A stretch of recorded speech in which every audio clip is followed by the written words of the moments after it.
Hello, my name is Magnus Petersen. This talk is about share buyback valuation, and it is a mathematical analysis of the relative value. So why is this important? We can plot the relative value of a share buyback in a graph. And this shows informally that the relative value is nonlinear, as we will see in one of the next slides. But the problem is that graphical plots can be deceiving, and we cannot form a valid scientific conclusion from just looking at a graphical plot. For this, we need mathematical analysis, which uses tools from algebra and calculus to formally reason about the properties of mathematical functions. If we carry out the analysis correctly, then the results can be trusted as scientifically valid. I recommend that you watch one of the previous talks on share buyback valuation, and just to briefly recap, the value without a share buyback is the excess cash plus the present value of future earnings that could be paid out as dividends, and the value per share and after dividend tax is denoted capital V. The value with a share buyback is denoted capital W, and first we subtract the buyback amount from the value without a share buyback, and then we adjust the number of shares. The relative value of a share buyback measures how much the share buyback is worth relative to a dividend payout. It is the value with a share buyback divided by the value without a share buyback, as defined on the previous slides, and what we get is this formula here. What we can see immediately is that it is nonlinear in the variable v, which is the intrinsic value, and it is also nonlinear in the buyback amount. The market cap is given by the market, so this is not a variable in the sense that it is unknown. But the company's management can change the buyback amount, and the intrinsic value V is unknown to everybody. So let's demonstrate the limitations of a graphical plot. This is a plot of the relative value formula from the previous slide, and on this axis we have the buyback amount, and on this axis we have the intrinsic value. And it appears that it is nonlinear in the buyback amount. You see these curves here, these would be straight lines if it was linear. And it also appears to be nonlinear in the intrinsic value V, which are these curves on this axis here. But can we really be sure about this? What if there are some surprises, like a hole in the plot or a jump that is not plotted? And what if the intrinsic value is much larger than it is in this plot? Let's say the intrinsic value is 1,000, and this plot here is normalized, so the market cap is 1. And how exactly does the relative value behave when we change these variables? This is something that we need formal mathematical analysis to answer. So let's start by varying the intrinsic value, and we will keep the market cap and the buyback amount constant. We will assume that the intrinsic value is positive and that the buyback amount is between 0 and the market cap. This plot shows the relative value when we vary the intrinsic value of V and we keep the buyback amount fixed. The first question that we're interested in is what happens to the relative value when the intrinsic value V goes towards 0. Mathematically, we write it like this. So we have the relative value here, which is a formula from one of the previous slides, and we are interested in the limit of this formula when the intrinsic value of V goes towards 0 from the positive side. So we write the formula here, and this V goes towards 0 from the positive side. And this means that this number here goes towards infinity because buyback is a constant. And then we have 1 minus infinity, which is minus infinity. And this number down here is also a constant. So the entire expression goes towards minus infinity when V goes towards 0 from the positive side. So this is a more formal and correct way of arguing that as the intrinsic value gets closer to 0, the relative value approaches minus infinity. So what happens in the opposite case when the intrinsic value increases towards infinity?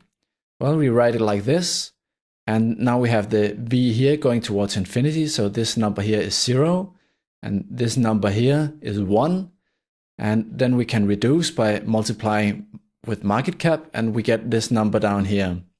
So when the intrinsic value increases towards infinity, the relative value of a share buyback approaches this limit, which is the market cap divided by the market cap minus the buyback amount.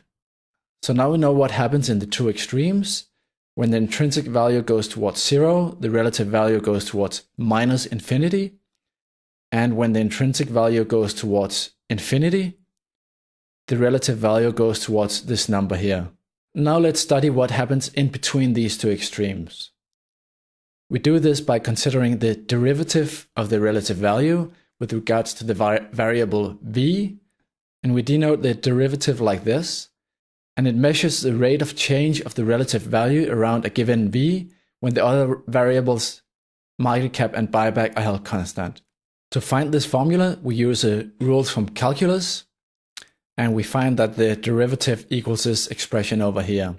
And remember that these are constant, the market cap and buyback are constant, so this is a constant number. And what we have is a formula, which is the intrinsic value of v raised to the power of -2. And this is a continuous and monotonically decreasing function for intrinsic values greater than 0. Now let's consider what happens to the derivative when the intrinsic value approaches 0 from the positive side.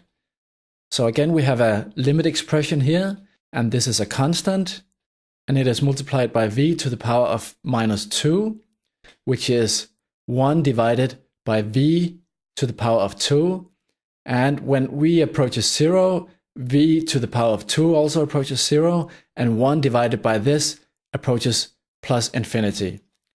So this means the relative value changes greatly when the intrinsic value is close to 0, and there is a small change in this intrinsic value. Now consider what happens when the intrinsic value approaches infinity. So we write the limit expression like this, and we have 1 divided by v to the power of 2, and v approaches infinity. So we have 1 divided by infinity, which is 0. So as v increases, the relative value of a share buyback changes less. We can demonstrate this with a graphical plot. So for these 3 points here, we have calculated the derivative, which is the slope of the tangent at that point. And as we see, the tangent raises quickly when the intrinsic value is small, and as the intrinsic value gets greater, the tangent becomes more flat. So what we have shown more formally is that the relative value is indeed a smooth curve. It goes from minus infinity to some constant, which is market cap divided by the market cap minus buyback amount, and it changes smoothly between these two extremes.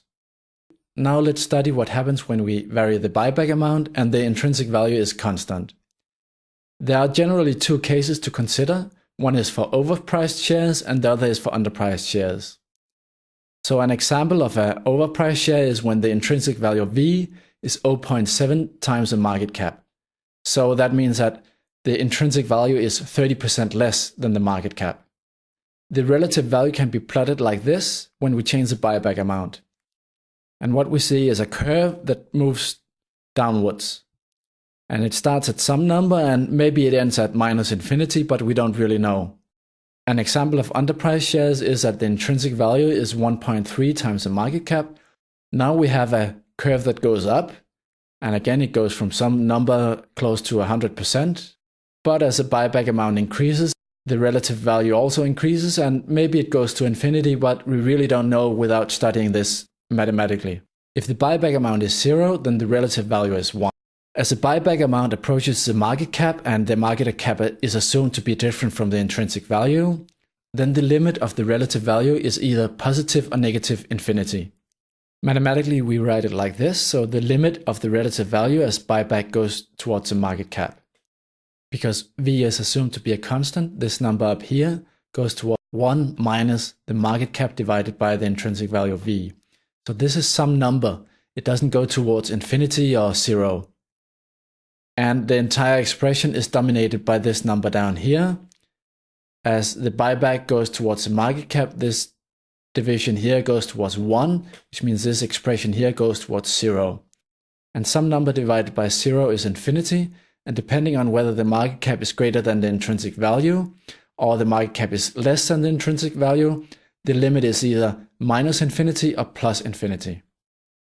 So what we have shown mathematically is that the relative value starts at 1 or 100%, and if the shares are overpriced, then the relative value goes to minus infinity, And if the shares are underpriced, then they go to plus infinity. Now consider what happens between these two extremes. So we will consider the derivative of the relative value, which measures the rate of change around a given buyback amount when the market cap and intrinsic value are held constant. So we write it like this, and we use the rules from calculus to find this expression over here. What we have down here is a second degree polynomial where the buyback amount is a variable. The derivative for the relative value is a continuous and monotonic function when the buyback amount goes from 0 to market cap. If the buyback amount is 0, then the derivative is equal to this expression here, V minus market cap divided by V multiplied by the market cap, and we find this simply by setting the buyback amount to 0 in this formula up here and reducing. If the market cap is greater than the intrinsic value, that is, if the shares are overpriced, then the derivative is decreasing and it has a limit of minus infinity.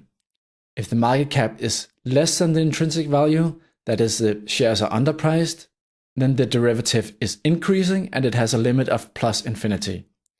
So we have shown that the curve for the relative value indeed goes from 1 to minus infinity or plus infinity, and it is smooth all the way.